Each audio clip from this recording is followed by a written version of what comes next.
Good morning.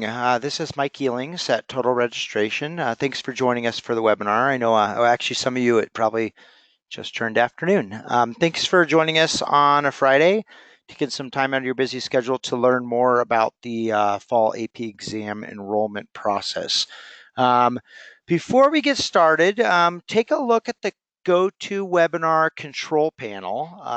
It's kind of a floating screen. I can't show you mine because it hides it in the webinar, but there is a questions tab inside the floating webinar control panel, and that's where we'll take questions. We will answer questions at the end, and you can put questions in there. You may want to save them towards the end, as we may answer some of your questions as we go. This is our seventh webinar of the week, and we will have had a few hundred people participate in the webinars this week. So we're excited to show you what the College Board has in store for you and how Total Registration is committing to continuing helping you with some of the new requirements and such. We are coming about this. We decided to do this webinar out of the survey that we did. Many of you responded to our survey. We had almost 800 responses to the survey that we did a couple weeks ago. And one of the number one things that we learned from the survey is that many coordinators know a little bit about what's happening this fall, but they don't know a lot. They don't know what the process is going to look like. They don't know what the College Board's tool will do for them or not do for them. And so we've put together this presentation to help you see that. We've had the benefit of having over 50 schools in the pilot this year. And so we've seen the College Board's tool. We're going to show you some screenshots of what things look like. And we've also gotten feedback from schools and have created tools to help schools further with the process. So we're going to show you all of that. And so we'll kind of get started here. We have several goals for this webinar. One is for schools to understand the need to have multiple systems, and we'll talk about that here shortly. One of the other ones is, because you haven't seen stuff, we want you to see some stuff with the College Board. I mean, you can sign up for one of their webinars in August to learn more, but we thought maybe you should get a little bit familiar with that. I know there's some concern about what what do you have to do, what can you do, and those kind of things. We will show you what the College Board's tool provides and what it doesn't provide. Um, we have learned about the process. A lot of you don't know about it, and that's not your fault. The College Board hasn't published a lot about the details of the process. But again, we have the benefit of having seen it in our pilot schools both this year, and then we had a half a dozen schools in the pilot last year. So what we're going to show you is based off of what was done in the pilot. So please understand that the College Board may change their tool a little bit. Um, what we did see, because we had schools that were in the pilot last school year and this school year, that there were not substantial changes to the College Board's process from year one of the pilot to year two of the pilot. With that in mind, we're not expecting major changes to their tool this coming year, as they've made it very clear that they like to test things in small groups and such before they roll it out to everybody. And next year, they're making everybody use their system. Um, and then the last thing, one of the other goals is we want you to want to give you a chance to see some of the tools that Total Registration has created to help schools with this process. So the need for multiple systems, probably the second largest comment in the survey that we gave was that schools were concerned about making kids interact with two systems. We certainly understand that concern, especially from our clients, because you guys have had the advantage. Some of you have been our clients for many years, and you've gotten accustomed to having a one-stop shop for everything. You can do your registration. Most of you have us collect payments. We keep track of all the finances, so we do all the accounting. You can communicate with students and parents and teachers. All that stuff's a one-stop shop. Unfortunately, the College Board has caused that to come to an end. They are requiring you to use their system next year. The trick is their system doesn't do everything that a coordinator needs to do. So there will be a need for other systems. So let's talk about what the College Board system does provide. So let's start with that. They are going to, the biggest gain of this whole process is going to be these pre-ID labels. And a pre-ID label is it's like the APID barcode that was in the student pack previously, but it is now linked to the student's College Board account.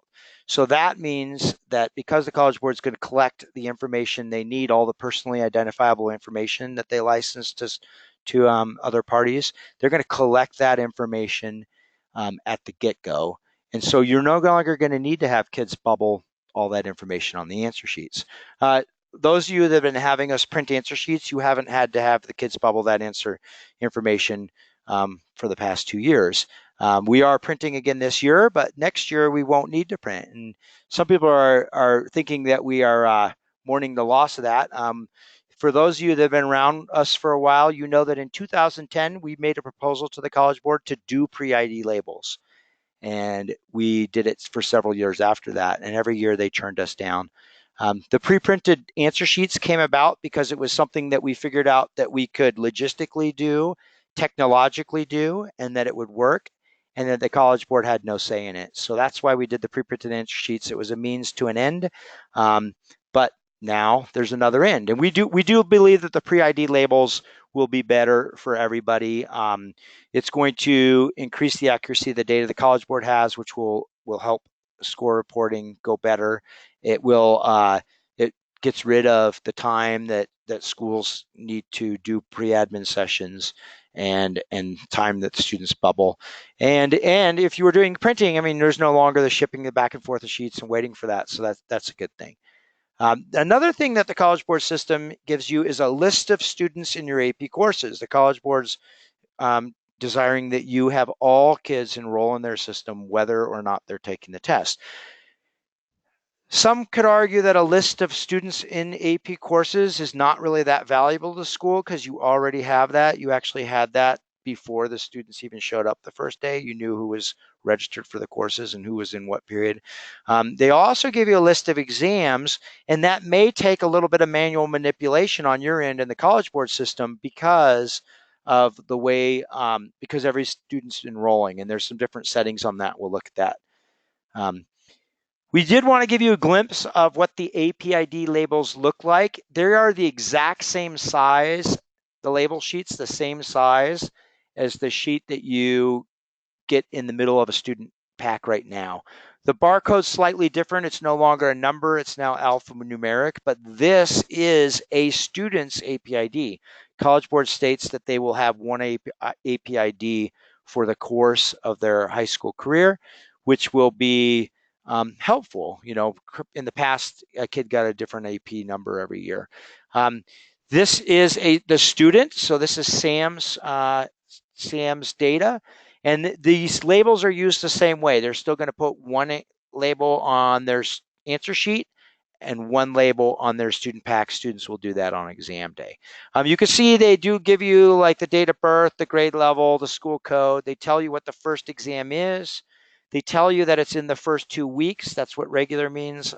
It doesn't appear that they gave you the exam date, but they did tell you it was regular. So this is the APID label that every kid will get. The student pack goes away. So this now needs to be transferred from exam to exam. If a student has exams, 3 exams, this sheet needs to go to the first exam, needs to come back to you, go to the second exam, come back to you, go to the third exam.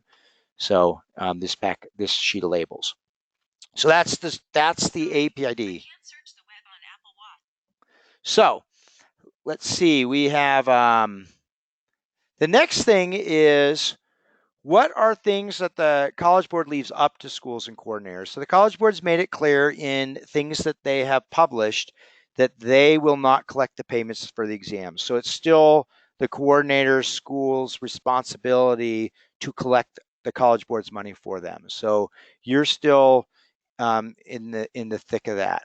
They will allow you to mark in their system which students are receiving a reduced fee, but they won't prompt you. Like in our system, we ask the kids if they think they are, and then you approve or deny that. In their system, you won't know whether a kid is or isn't. The default will be that they're a full price student, standard price student, and you will have to mark that. They will not keep track of accounting. So from the pilot, we've seen that they do not keep track of your exam fees. We know that many of you have different fees. Some of you charge more. You have some higher administrative costs, so you charge more for the exam. Some of you charge less because there's subsidies. Some of you have systems, financial systems where the students pay less as they take more exams, or maybe they get the first exam free and they pay more for the subsequent exams. Same thing with waivers. A lot of you are in states that subsidize the low income fee, and so students are paying less than the College Board stated $53. And then same with late fees and payments and all that. The College Board doesn't keep track of that stuff. So you're going to need some system to do that. Another thing is their tool does not have built-in communications to send students and parents emails. So, kids with a balance due, send them their schedule, send the calculus kids a note letting them know what calculators they can bring or not bring, all those kind of things. That would be something that you would have to do outside of the College Board system. Same with communicating with teachers. The College Board will indicate if there's an AP exam that conflicts with another one with a little icon in their reports, but they won't calculate conflicts for those of you with IB programs, which is a big deal. The conflicts with AB are kind of nasty.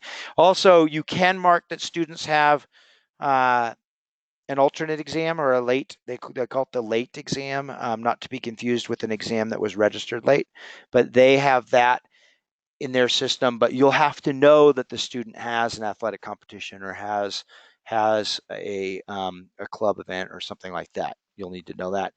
And then they will help you they will allow you to put students into rooms in their system, but from what we've seen, they are not doing seating charts, even though they require that you do keep track of seating charts. So these are all things that are still sort of left up to the school, as well as many other things, but these are sort of some of the major things. In order to use the College Board system, you will need to configure their enrollment system. And so these are just some of the important things to think about as you approach that. One of the things is you're going to need to start the course audit process with any new teachers or new courses, because you're going to need that to create sections for those teachers in the enrollment system. In the enrollment system, you'll set up the exams that you're offering and sections for those exams. The sections are used by the College Board for score reporting. So if this teacher could get all their scores grouped by a section, so that will help you decide on how you want to set up sections. The College Board, this is probably one of the things that many of the people do know. After November 15th, so beginning November 16th, any student who registers after the 15th, the College Board is going to assess the school a $40 late fee for that registration, except for students that are in second, unless they're registering for a second semester only course or they are a transfer student. All the others, full year, first semester courses, those students would be assessed the school will be assessed a $40 late fee for those students. When you create a section, you're going to get a join code. The students need to use this random 6-character code in order to enroll for their courses. You're going to need to give join codes to homeschool students and others as well. We'll talk about that here in a second. The last piece is, from the pilot, we learned that the College Board system default is that when a student enrolls, and they want every student to enroll, the College Board is automatically marking them as taking the test. That's the default setting. There is a configuration setting where you can choose that the student has to indicate, even though they're enrolling, whether they're going to take the exam or not. What might you do with that? It really is going to depend on how your school does things. If you require that every student in a course takes the test, then maybe the automatically being in the exam when they enroll is fine. Most of our clients don't require that. Students get to decide whether they take the test. They just have to decide that by November now. But when they if you're in that case where the students get to choose or not, then I would recommend that you set your settings so that the students will then tell the College Board system whether they want to take the exam or not. So let's go through a little bit on the configuration just so you can see what that's like. This is a screenshot from the College Board's AP Coordinator Manual that was given to schools in the pilot this year. So you can see they do want you to set up course. They need you to have started the course audits process so that you can set those teachers up with sections.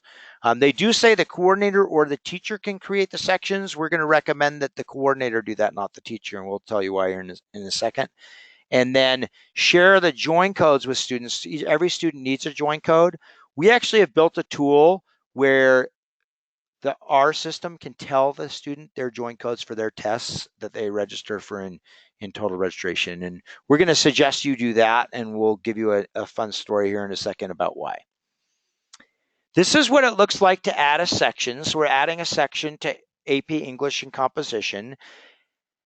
You can put in any section name you want here. So this is why we recommend that coordinators do this and not teachers. We've had some schools in the pilot that had teachers do this, and they will put in all kinds of different section names because it can be anything. So we recommend that you do it, and maybe we would encourage you to use your period names for your sections. So if you have a 7-period day, maybe it's period 1, period 2. If you have teachers do this, one of them is going to be, one of them may be period 1, maybe first period, one may be P1, maybe one may be Mr. Smith's P1. I mean, they'll put in all kinds of things. So from a consistency standpoint, it's really helpful for you to do it and have them have a system about it. You will indicate whether the course is a full year course or a second semester course. The full year course is the default, I believe. A full year course also counts the first semester classes. This is the setting that's going to determine if a student registers after the 15th, whether the College Board assesses you a $40 late fee or not. You will choose teachers. I believe you can only really see the teachers that have passed the course audit. You can also set up a section without a teacher. And so that is what you would do if you had any independent study students that take tests, or you test a lot of people that aren't your students, homeschool students and things like that. Homeschool students are going to be an interesting thing because I'm not sure that the homeschool families are going to know that this process is changing to November. And unfortunately, since they're not your students, you don't really have a great way to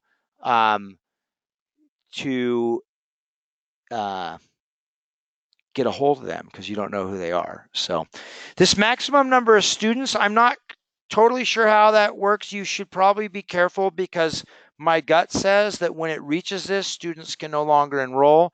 So you maybe want to pad that if that's the case. Once you create a section, you're going to get this join code. So here is what a join code looks like. As you can see, it's alphanumeric. It's 6 characters. And it's completely unrelated to the name of the course, the period, or the teacher. So there's no way a student's going to guess the join code. They have to be given the join code.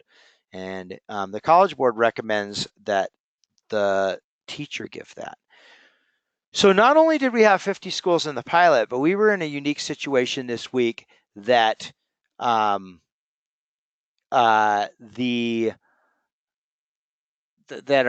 of our colleagues, one of our coworkers, had 2 sons at a school that was in the pilot, and she was registered, her oldest son was a senior and had 5 AP exams, and here's how his enrollment in the College Board system went. The first week of school, 2 teachers gave him join codes, and being the diligent student that he was, he went in and enrolled in the system. 2 weeks later, the 3rd teacher gave him a join code, and he went and did that. 2 weeks later after that, he got his 4th join code from his 4th teacher. And 3 days before November 15th, the final teacher gave him his join code. So he was held hostage by his teachers and was not able to enroll for all his exams at one time. Maybe he wouldn't have wanted to, maybe he would wanted to, but he wouldn't have been able to because his teachers did not give them. As a former teacher, I did teach for 12 years, 6.5 years I taught for 11 and a half years, 6.5 years at high school. And I know my colleagues, not all of them would have been diligent about passing out, giving out join codes. Some people don't really see the need for it. Some of them are busy with other things. Some of them just forget. There's a variety of things that would cause that to happen. We're going to recommend that you have total registration do the join codes. So pass out the join codes. And so when you set up your exams in total registration, you have the ability to put in the College Board join codes. You, of course, have to have set up the sections in the College Board and got the join codes before you do that. But you can put in the join codes. We have set it up so that you can have a join code for each period for a teacher, for a class. If you wanted to set up a section so that Teacher 8 had just one section, you could put the same join code in for all these. But we can have a unique join code for each period. So when you put these in, we will then give these to the students when they register in TR. We are actually going to encourage the schools that use us to still have students start with total registration first. And why? Well, one reason is all your students are familiar with that process.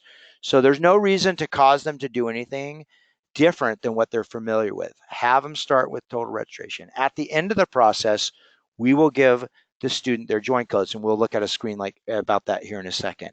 And then we'll also tell them to go to the College Board's link to log in or create a login and to use their join codes. And so we'll walk them through it. If you have the students start with the College Board system, the College Board is not going to tell them what to do next. Remember, they're not doing anything with money. They're not going to tell them to pay you at school. They're not going to tell them to go to total registration and pay. They're not going to tell the students anything. So you're now going to have to then chase down all those kids to get them to pay. If you have them start with TR, we'll tell them what they need to do to pay. We'll also tell them what they need to do to get enrolled in the College Board system. So what does it look like in enrolling in the system? Again, we have a coworker whose sons did this, so we have some screenshots to show you what that looks like. We'll talk a little bit about what the College Board's expecting on the timing of all this, how you use join codes.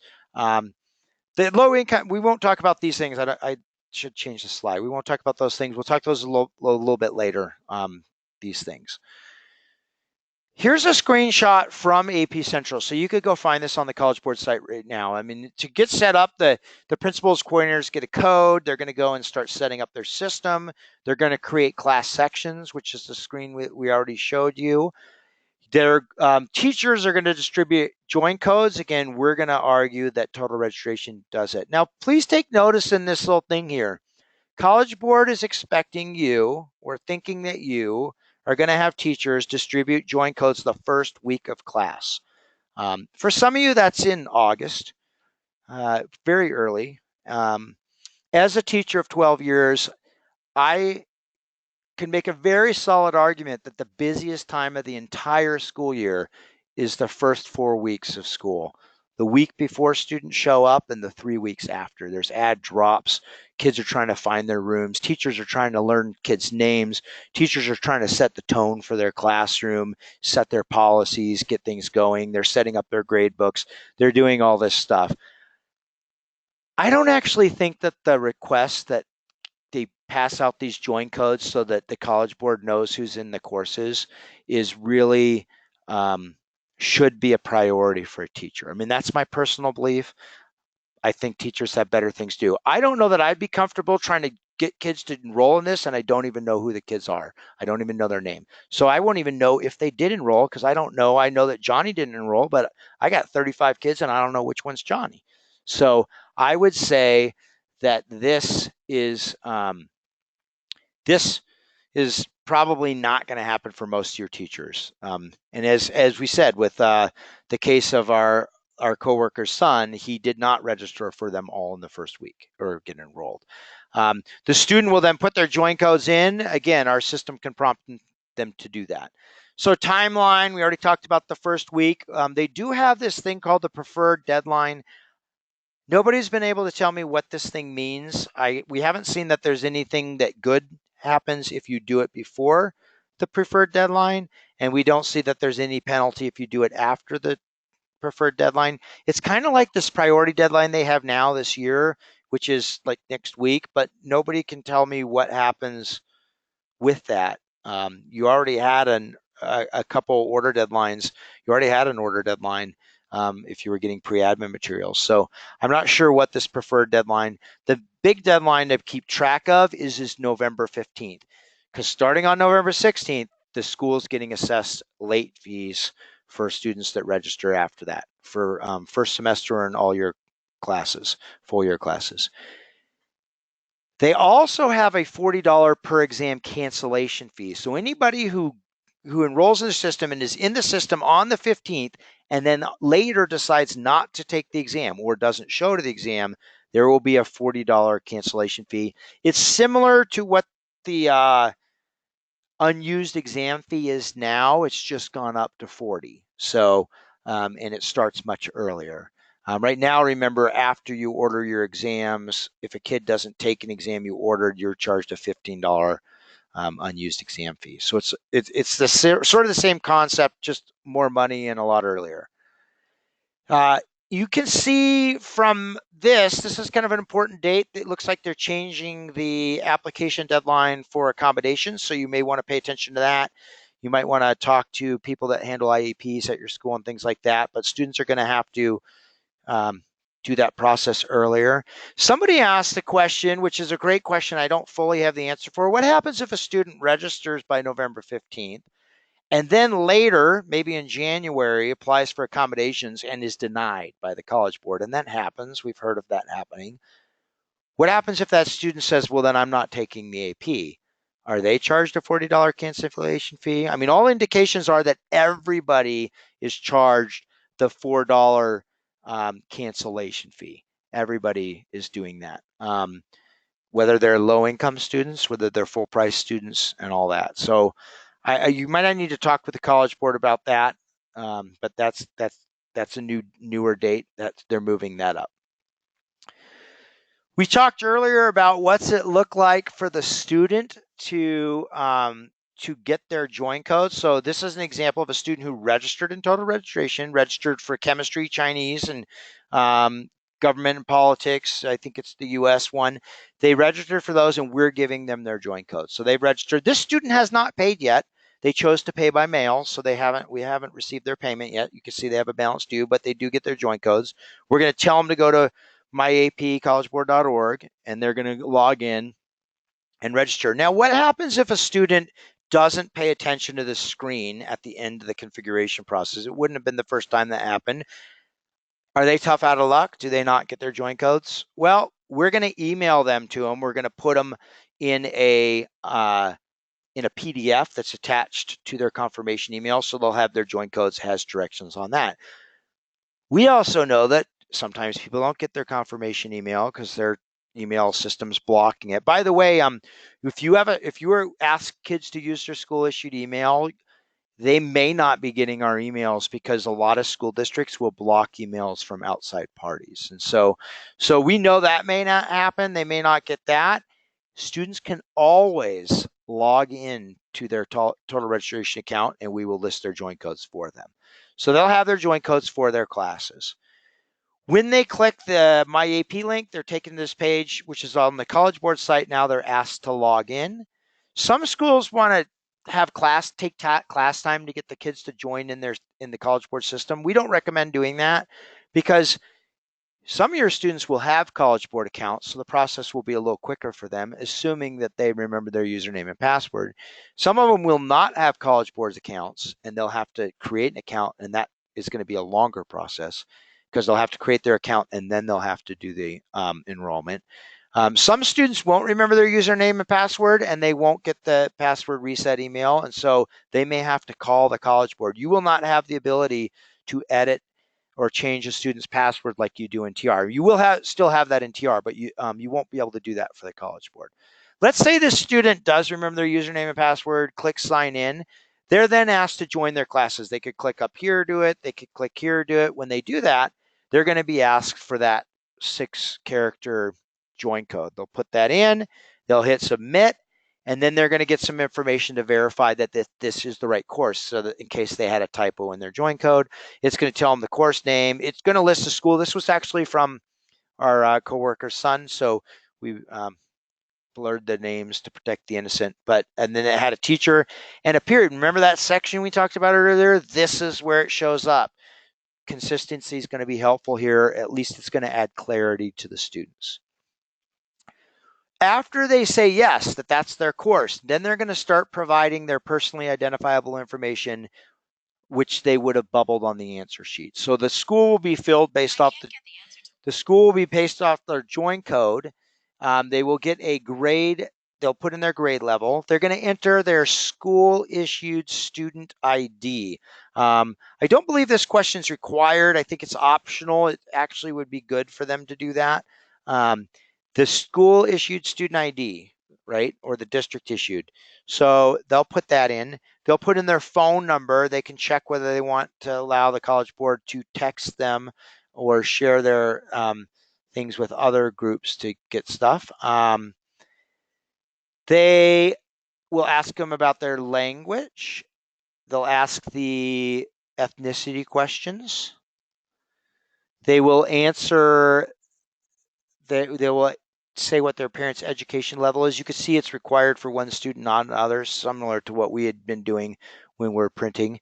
So they'll answer those questions. And then they're going to, in the pilot, they answered the student search service question. So remember, this is where when a student answers yes, they're agreeing to share, which means they're agreeing to allow the College Board to license the student's personally identifiable information, which they which other organizations pay them for so that they can market to students. So if they say yes this, then they're on that list.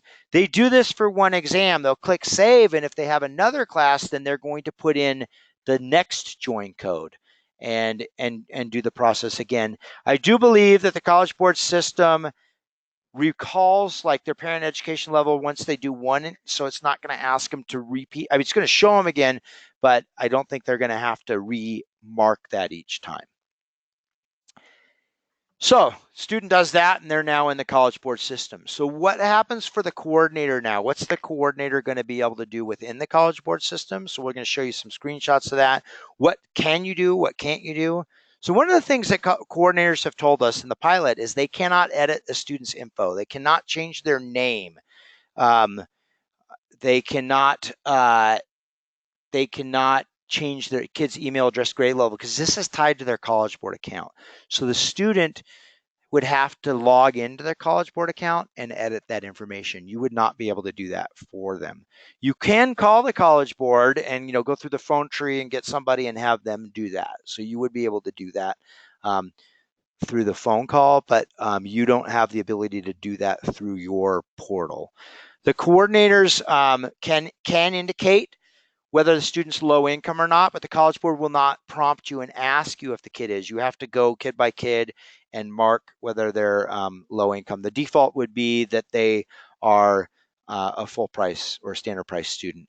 And then you'll also indicate whether or not the student is taking the exam. So remember, depending on your configuration students settings, all the students who enroll may be marked as taking the exam, or students will mark whether they're taking the exam or not. So that process is something you can change what a student's setting are. So let's look at some of what the College Board's system gives you with that. So they do have an overview page, and this is going to show you the number of students and in exam course enrollments. Course enrollments are not the same as exams, because if you said that the student is not taking the exam, then they're not. So in this particular school, not everybody's taking the exam, right? In fact, this was a school who kept the default setting, and every student was marked as, the College Board marked every student as having the exam. This coordinator had to go through and mark 157 exams as undecided because these students didn't pay. These students didn't pay, but they were marked as having an exam. If you don't do that before your order, College Board is going to charge you for these exams. Some of you may be saying, hey, Mike, I thought earlier you said College Board won't do finances. To be clear, this is not what students owe you. This has nothing to do with the exam fees you set. This is what the College Board is charging you. So this is $85 times the number of full price exams, $53 times the number of reduced price exams, $40 per exam late fees, $40 per exam cancellation fees, and any alternate exam fees. So this is essentially the school's invoice at this time. This was not, their invoice is probably different now, but this was a real-time calculation of their invoice. So the College Board does keep track of what you owe them. So to be clear, when you go change a kid's record in the system, you will see the cost change. If you mark a kid that was undecided as taking the test and it's after the 16th, you're going to see the cost go up. So they're keeping track real time what you owe them. This is kind of, for lack of better terms, what we call a student list. It gives you students. We blurred out the names. This is from an actual school. So this student here has 6 exams. We can see that this is a reduced fee student. We could click on that and change them to a standard student, or click the standard and change them to reduced. You can see that this student set is not taking Physics 1. This student actually changed their mind after, and so they were assessed the $40 cancellation fee. This is a late exam. That's the alternate exam week, not a late ordered exam, but the late date. See, as a different date. We could say we wanted to do Spanish and we want to give it a late fee, so that we go and we'll do the late fee, or not the late fee, the late exam, alternate exam. We purposely don't call them late exams. We call them alternate exams because there always seems to be confusion between an exam that was registered late and has a late fee versus an exam that is on the later date, the alternate date. So we distinguish between those two. If you check that you are going to give the alternate exam, you're going to have to give the reason. And remember, for some reasons, the College Board assesses the school a $45 fee, where in the past it was $45. Maybe that's changing. And then, or they don't have a fee. For example, 2 AP exams on the same date and time do not get a fee, right? So you'll choose the reason in the College Board system. Remember, this is in the College Board. We have something similar in our system, which you guys have seen before. If you give an alternate exam, you put the reason, and we'll pre-fill whether the kid should be assessed a fee or not. Our system will still continue to do all those things that it's done in the past. Here's another view that you can get in the College Board. You can click on a student's name, and you'll get a breakdown of their exams and their fees. So to be clear, this is what you owe the College Board, $53 per exam, because it's a reduced fee student and they have 3 exams. So that's where it comes from. We recognize that many of our schools have state subsidies for low-income students, and so the students are not paying 53. Maybe they're paying 5, 10, 15. You have to keep track of that elsewhere, because the College Board is saying reduced fees are 53 because that's what they charge you. That's some of the screens that an idea that what the College Board has. I mean, one of the things to say is their system is very clean. They have a nice interface, and it's consistent. As you may have kind of seen from some of the stuff, there's a lot of things that are missing functionality that schools need to take care of. So, because there's things that are missing, you're going to have to keep track of some stuff elsewhere. You're going to have to keep track of payments and finances outside the College Board system. Could you do that? You could use a spreadsheet. You could use your accounting software. There's lots of things you could do with that. You could use total registration. We're hoping you choose to continue using total registration because we've built a system that's very unique to AP. You have to do your communication separate. Remember, we have lots of communication tools, but you're not going to be able to email groups of students out of the College Board system. You'll have to have a system to keep track of who wants an alternate exam. You can indicate it in the TR, but somehow kids are going to have to tell you that they desire that and things like that. So our system, again, will do that. One of the things that we've been working on this year, because we've had quite a few schools in the pilot and last year, we've started creating tools to help schools with some of the things that will be a problem with having two systems. So if you have 1, 2, 3 systems, you're going to have to reconcile data between the College Board system and whatever other system you use. I don't think most other systems are going to give you something that's going to reconcile the data, but Total Registration has created that. So let's look and see what that looks like. The first thing is College Board allows you to download as an Excel sheet your some of the student data from the registration.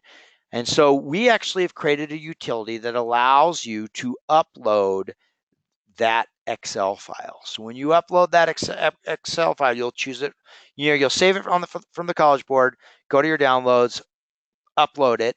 Then you're going to map columns. We actually have we know what the College Board columns have. Oh, by the way, one column that they do not have in the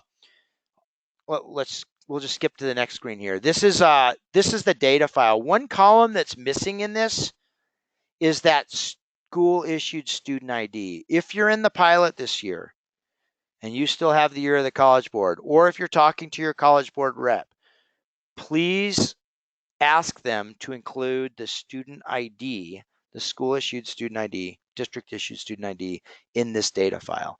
We're going to match records, and having the student ID would help match. Even if you don't use total registration, you're going to have to match up students.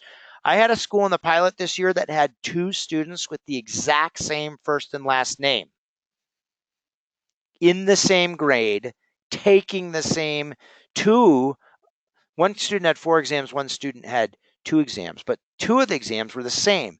How do you know which student's which? Maybe by the email address, but they may be using a Gmail address, which you don't know. How do you match those kids? If you had the student ID, you would know which student is which. And so please ask the College Board to include the student ID. If you do that, I would not tell them that total registration wants it. Just tell them you want the student ID, because you have to match these kids up with other data. It's going to be helpful for you whether you use our system or not. So as you can see, there's these things. This we've blurred names because these are real kids. This student there's 3 APIDs that are the same here. This is each exam for a student who has 3 exams. They have the 3 exams.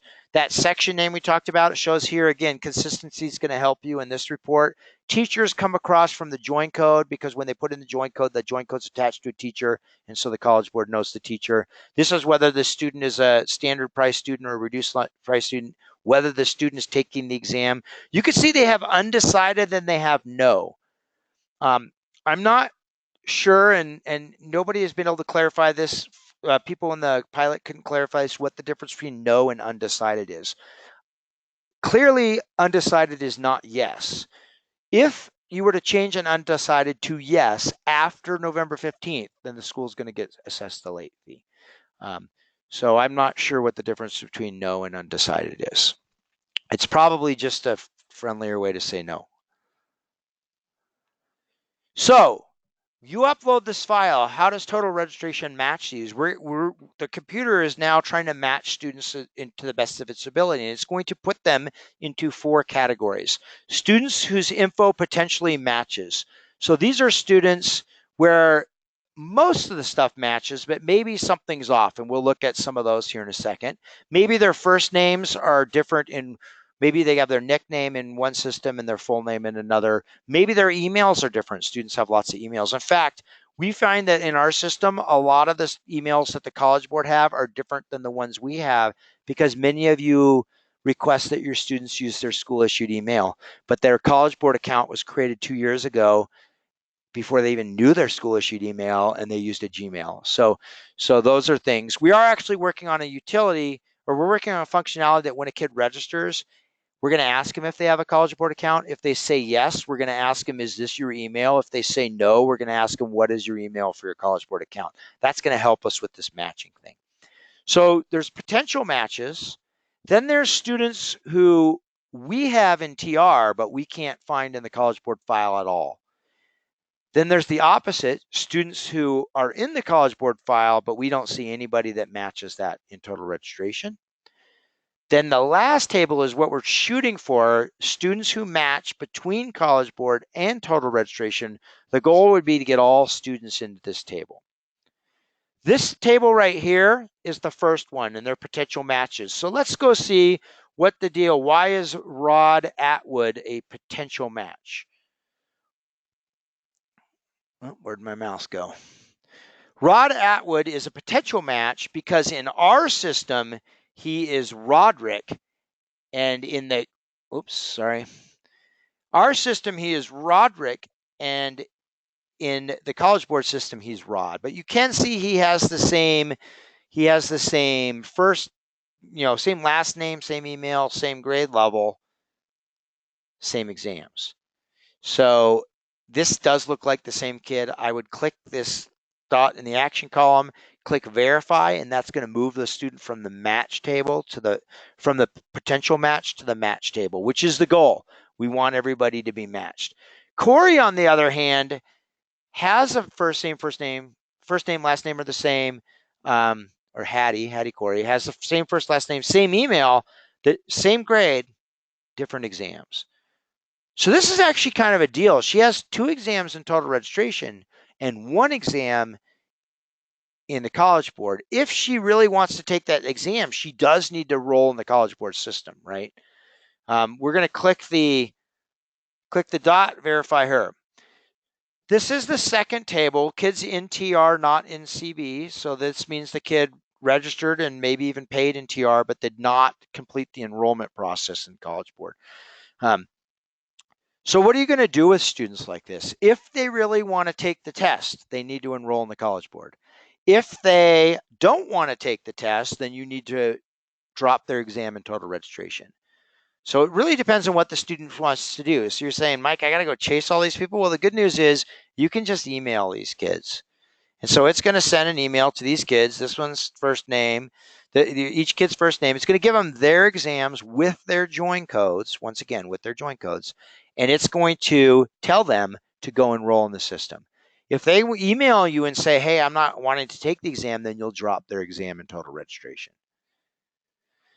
The next table is a similar thing, a similar group, kind of related, but now these are students who are enrolled in the College Board but not in TR.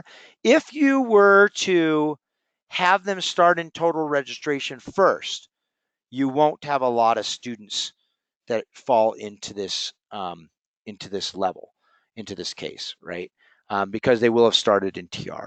But the students could still get their join code from their teachers, and so you may end up with students in that case. Again, if they want to take it, you're going to want them, especially if you're having us do payments, you want them to get in total registration and pay. You can email these kids, click it, email these kids, similar thing. It's a different message because it's a little different case, but you can ask them to do that. This last screen, this is the last table. This is our last slide. This is the last table. So this is the students that match. So you could see some of these students are not highlighted. The students that are not highlighted, the system says these kids are a complete match. Their name matches, their email matches, or you've verified the match from the potential match. These students match. The good news is once they match, we map their AP ID to our internal student ID. And so that kid's matched forever. And so if the kid adds another exam, then they'll still show in the match table because we've matched their records. As long as they're using that same College Board account, the same TR account, we've matched them. What about the kids sort of in the red, pink here? They are students that don't have a match something. So like Connor has 1 exam in CB and 2 exams in College Board or in TR. So that needs to be rectified, right? If he wants to take Calculus AB, he's going to need to enroll in the College Board system, right? Because the order is coming from the College Board system. That's how they're going to make you do this. That's how you make your orders through their system. Then the Elena, on the other hand, has chemistry is the same, but look at English Lit and English Lang. So there's 3 possibilities. She meant to have Lang for both, or she meant Lit to be both, or she has Lit and Lang, and so she's missing Lang in TR, and she's missing Lit in CB, you can click the little envelope icon over here and email her and ask her what she wants to do and give her directions on how to do that. So that's kind of our final slide. As you see, we've worked on some tools in addition to all the tools that our system provides previously to try to help with this. We are going to continue to work on tools. Some of you have been our clients for 10 years, 12 years. I've seen some names of people with 12 years. And you know that we are very committed to having the system evolve and continue to help you. So these are tools that we've come up with from what the people in the pilot told us. I'm sure as we get into the thick of it next year, people are going to think of new needs. We're committed to meeting those needs and helping you to the best of our ability. Hopefully you see that there's still a lot of things that you as a coordinator have to do. So, and we're here to help with that. I have the benefit of having been an AP coordinator, having been a teacher, knowing some computer programming. So we are committed to making things that are best for you. For example, we didn't do joint codes in the past, and I would have never thought about doing joint codes, and I still don't think it's the best way to do it. I still like that the kid picks their exam, their teacher, and their period. I think that is much better. It doesn't have a gatekeeping aspect, because right now, if your student doesn't get a joint code, they can't enroll in the College Board system. So we're going to go ahead and answer some questions here. I'm going to go down really quick. Look, Timothy had some questions about if the joint code if the student is automatically enrolled in the test. That depends on the setting, on how you set up the College Board.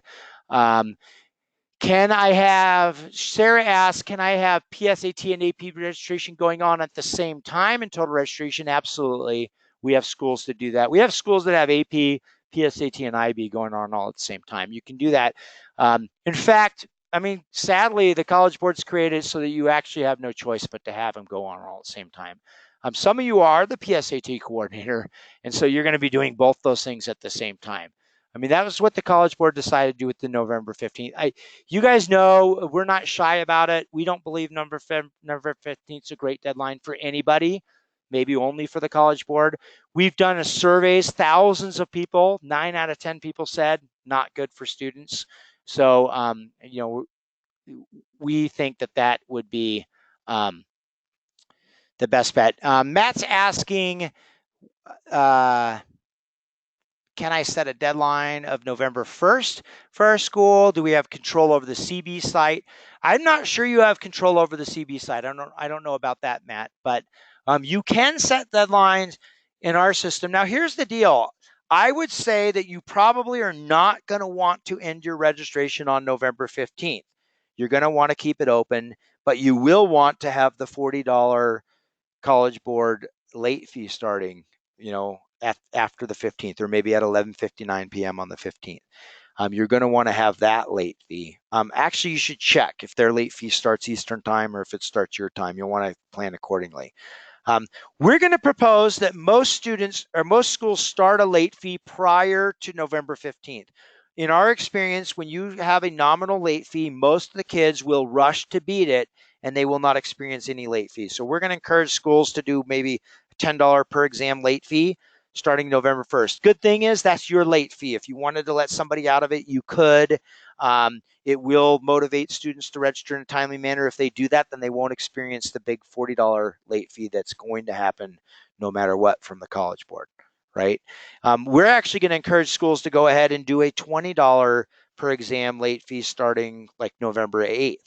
That way, if they don't get in the 10, then you're going to hit them up on the on the 9th, it's going to go up, and what that means is the majority of your students will be in the system, because you actually need to make sure all your kids are in the College Board system so that you can place that order and not be assessed late fees. If you place your order after that, you're going to have lots and lots of late fees, right? So you need to have your order in with the College Board on the 15th. You're going to do that enrollment thing, but you still have to turn that into an order in the College Board system. So you're going to need to make sure to do that. So that's kind of what we would recommend. You do have to finalize everything by March 13th, even with the late fees. And so at that point, you're probably going to shut down total registration, or possibly before that. You do want to allow some time for your second semester only classes to register. Um, Naomi was asking, why is the parental education level required? The College Board needs that data to sell your students' data. They need to do that. That's used for the segmentation. So you could talk to the College Board about that.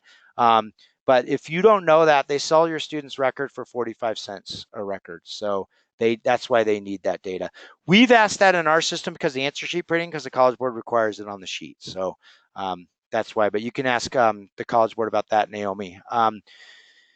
So Brooke was asking, will this presentation be available later for reference? Absolutely. We not necessarily this exact one, but we will have recordings from some of the webinars we did this week available next week in our YouTube channel. We'll let you know where that is. And then Jen, sort of, it sounds like that was the same question.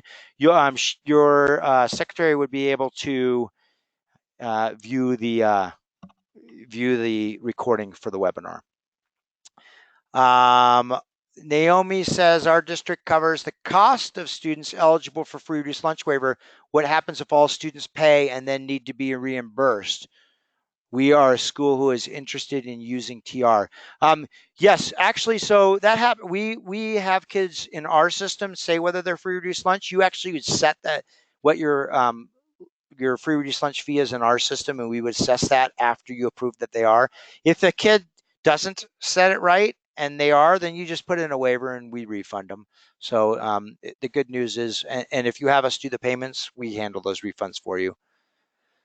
Let's see, Matt's asking, for teachers to have join codes, they need to have submitted the course audit and have it approved, or just submitted. I don't have the answer for that, Matt. You'll have to check with the College Board. I think you have to at least start it. I did see in their timeline that there's still like a January deadline for the course audits to be due, so maybe they just have to be started. Melinda is asking, is the join code specific to that teacher or period, or is it chemistry classes with the same join code? I believe you'll need to at least set up a section for each teacher. So each teacher would have a join code. You could have a section for each period teacher exam combination. Most schools will do that because then their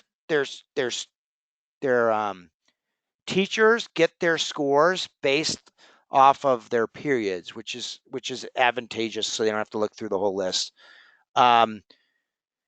So do you know, Jen's asking, do you know if states, and she's talking about Minnesota specifically, planned to know what they will embrace prior to November 15th so that schools know what they need to pay? This is an excellent question, and this is actually something that's been asked many, many times. College Board's choosing November 15th with full knowledge that states do not decide what they're doing for subsidies until after that. So the College Board has set up a system where you're going to have to try to charge kids and figure out the fee without knowing what the state's doing. And so you're going to have to do stuff after the fact, I think, unless the Minnesota legislature changes their timeline. But as I know, for the past 10 years that we've been involved with schools in Minnesota, they don't decide that until February. So this is really a big deal. I mean, everybody. I'm just gonna be strong about this. The College Boards chose to make this a November 15th deadline. Nobody seems to understand why. They actually claim that it's better for students because a commitment makes them work harder. The data from their first year of their pilot actually showed that for the score data they gave, the scores went down. That more kids did not get a passing score, or a score that gets them credit, 3, 4, 5. Might get them credit, I should say. So they know this stuff. So they're doing this for some reason. They claim it's because of the resources, but let's be very clear. The registration for the exam, ordering the exam, and accessing the resources do not need to be tied together.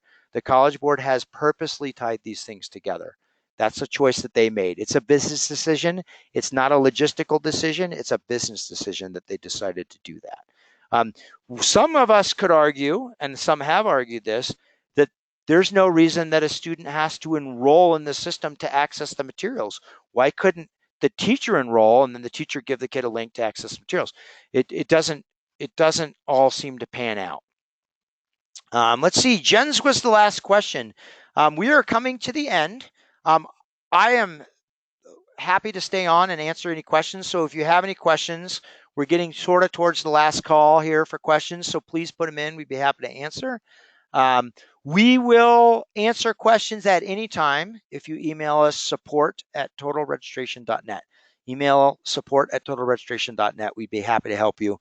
We will make this presentation available, the recording, next week, and we will also be sending you probably within the next couple weeks. We're going to be sending you some documents that outline if you're going to use us, what would be the best process. We know that a lot of you are going to maybe for the first time have to go get, especially long-term clients, instead of, you're not going to just be able to easily just re-up. You're going to have to sell your administrator again. We're going to give you a document that would give you some great talking points to talk to your administrator. I do think that sadly sometimes administration is going to say, what, the College Board's doing all this, so you don't need to use that. Why would we pay for that? Not understanding that there is so much that you as a coordinator still need to do. And that's how we've been successful in business, is giving you tools that help you. So we're committed to continuing doing that. Any other questions? Put them in the questions panel. If you are good and you feel like you've got all your questions answered, don't have any questions, if you have any other, I'd be happy to go back and show another slide again. If you have any questions from any of the slides, if I went too fast on anything there, we could do that. But please let us know your questions. If you're all set, feel free to exit out of the webinar. It's Friday. We know fun things happen on Fridays in school, so you can go ahead and whenever you're ready, no offense left out. If you have any comments or encouragement for us, pop them in the questions. Keith's asking, will this process eliminate the need to have the answer sheet pre-printed? Yes, we will not be pre-printing answer sheets. There will not be a need for that, because you'll have the pre-ID labels that we discussed earlier. But there's still a ton of things that are in the process. We actually have talked to some schools in the pilot, and when you don't have something that reconciles the data, you're going to be comparing student lists side by side and looking at one kid. It takes forever. So we actually think that maybe the time we saved you by the pre-printing, we're gonna save you a similar amount of time reconciling data. If you're gonna match data multiple times during your registration, you're gonna have to look at list by list every single time, and it's going to take a tremendous amount of time to do that. Schools that have done that in the past by hand said it's an incredible time-consuming process. Other questions?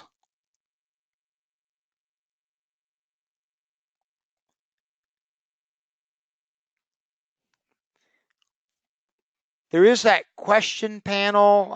If you came in a little later, there in the GoToWebinar control panel, there's a little tab that says questions. You can click on that and submit your questions there. That's what I'm reading, is the questions that people are putting in there. Usually when we have our webinars for people looking at our system, we'll open the mics, but there's just too many people to do that today.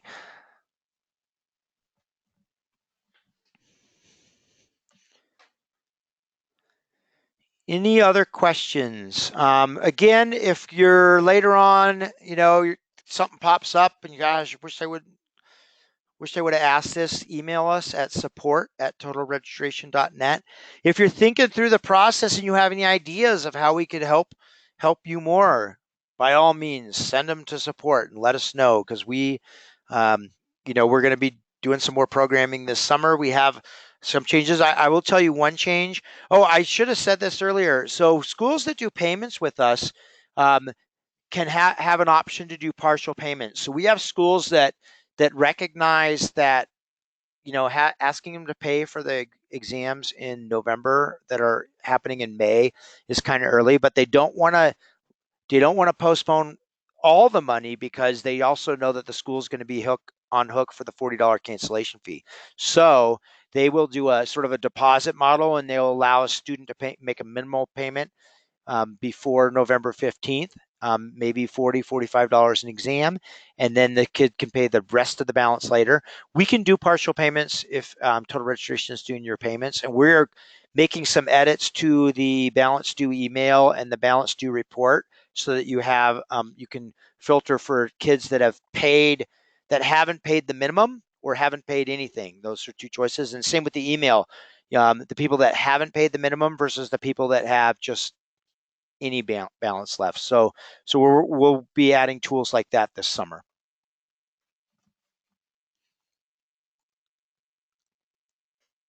Other questions?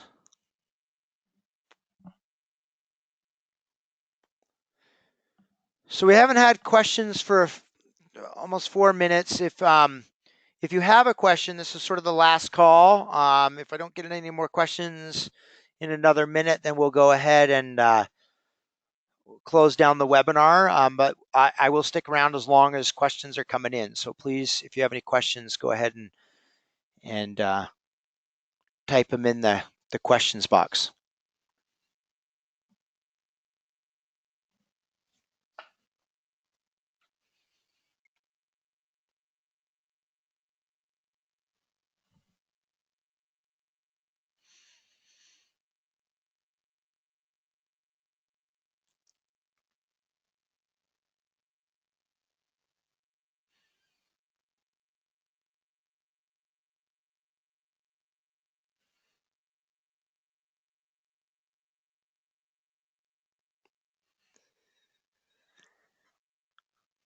Well, it looks like maybe there aren't any more questions. We really do appreciate your time. Thanks for taking the time to learn a little bit more about what's happening. We hope it was helpful. Please let us know if you have questions by emailing support@totalregistration.net, or when you're in your TR account, click on help with support. We'd be happy to answer any questions you have. You let us know. We hope to help you out. We are committed to continuing advancing the system. We recognize that there's still a ton of stuff that's left on the coordinator's plate, even with the College Board's process, and that there's new obligations or responsibilities or certainly at a different time of the year than they were before. So we're here to help you with all that. We look forward to simplifying your exam registration next year. Well, have a great Friday. Have a great weekend. We'll talk to you later. Bye.